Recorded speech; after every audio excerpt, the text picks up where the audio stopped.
தமிழ்நாட்டுக்கும் தமிழக மக்களுக்கும் வேட்டு வைக்கும் தேசிய கல்விக் கொள்கை திட்டத்தில் 10,000 கோடி ரூபாய் தந்தாலும் கையெழுத்து போட மாட்டோம் என்று முதலமைச்சர் மு.க.ஸ்டாலின் திட்டவட்டமாக தெரிவித்துள்ளார்.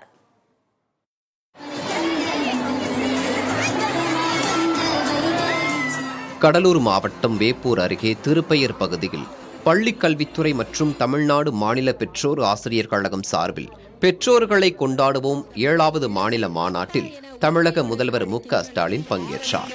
விழாவில் பேசிய முதல்வர் தமிழக பள்ளிக் கல்வித்துறை இந்தியாவிலேயே 2ஆம் இடம் பெற்றுள்ளது என்றார்.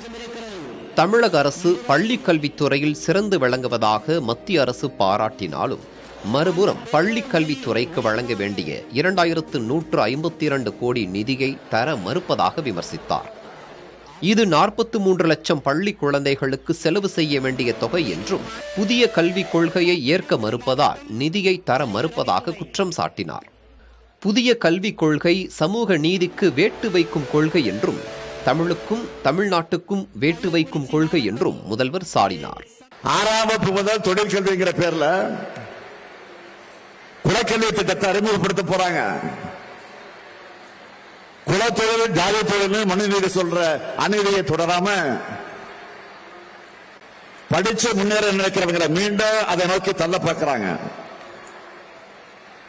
இதையெல்லாம் பார்த்துத்தான் தேசிய கல்விக் கொள்கையை ஏற்க மாட்டோம்னு உறுதியா சொல்றோம். இந்த திட்டத்தில் கையெழுத்து போட்டாதான் 2000 கோடி ரூபாய் கிடைக்கும். 10,000 கோடி ரூபாய் பணம் கிடைக்கும் சொன்னாலும் நாங்கள் கையெழுத்து போட மாட்டோம்.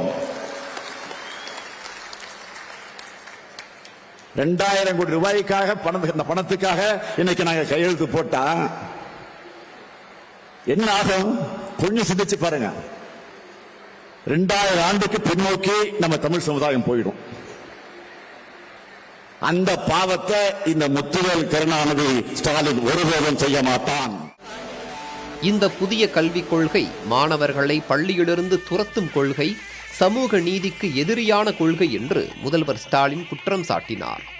நாம் எந்த மொழிக்கும் எதிரி அல்ல. இந்தி மொழியும் நமக்கு எதிரி அல்ல. அதை யாரு விரும்புறாங்களோ அவங்க இந்திய பிரச்சார சபாவில் போய் அல்லது கேள்வி பள்ளியிலோ இல்ல வேற வகையிலோ படிக்கிறத தமிழ்நாடு ஒருபோதும் தடுத்ததில்லை, தடுக்க போவதும் இல்லை. ஆனா இந்திய எங்க மேல திணிக்க நினைக்காதீங்க. திணிக்க நினைச்சா தமிழர் என்பொரு இனம் உண்டு, தனியே அவருக்கு ஒரு குணம் உண்டு என்பதை தமிழ்நாடு காட்டிவிடும். இந்தியாவில் 72 ஆண்டில் 62 மொழிகள் அழிந்துள்ளன. ஹிந்தி உள்ள மாநிலங்களில் 25 மொழிகள் அழிந்துள்ளன என்று முதல்வர் தெரிவித்தார். 132 அரசு பள்ளிகளில் 177 கோடியே 38 லட்சம் ரூபாய் திட்ட மதிப்பீட்டில் கட்டப்பட்டுள்ள தமிழ்நாடு பள்ளிக் கல்விக்கான நிதியை ஒன்றிய அரசு வழங்கவில்லை என்றாலும் ஒருங்கிணைந்த பள்ளிக்கல்வி திட்டத்தின் கீழ் மாநிலத்தில் செயல்படுத்துகிற திட்டங்கள் எதையும் நிறுத்தாம அவற்றை தொடர்ந்து நாங்கள் செயல்படுத்துவோம், அது உறுதி. முன்னதாக விழாவில் கல்வி சீருடை பள்ளிக் கல்வித்துறை அமைச்சரிடம் வழங்கிய முதல்வர் ஸ்டாலின் பெற்றோர் ஆசிரியர் கழகத்தின் அப்பா என்ற பெயரிலான செயலியை தொடங்கி வைத்து மாநாடு சிறப்பு மலர் வெளியிட்டார். புதிய தலைமுறைக்காக கடலூரிலிருந்து ஒளிப்பதிவாளர் பாலாவுடன் செய்தியாளர் ஸ்ரீதர்.